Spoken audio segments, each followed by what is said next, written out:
how to check messages on Temu. So if you'd like to check the messages on Temu, it's actually quite very simple for us to do so.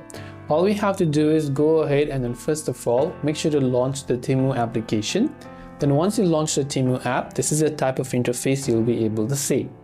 Now what you want to do from here is, if you want to basically see the messages, you want to log in, and then from the bottom you can see the U icon. Just make sure to tap the U icon that you can see there.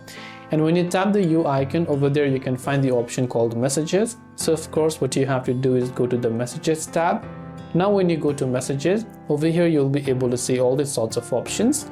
Then from here you'll be able to see all the messages that you've received from Temu or from other sellers, or as in a form of notifications as well. And that's all it takes for us to go ahead and then view the messages on Temu app. I hope the video helped you out. If you have got any further questions, feel free to leave them down below. Thanks for watching till the very end of this tutorial, and see you soon as always in the next video.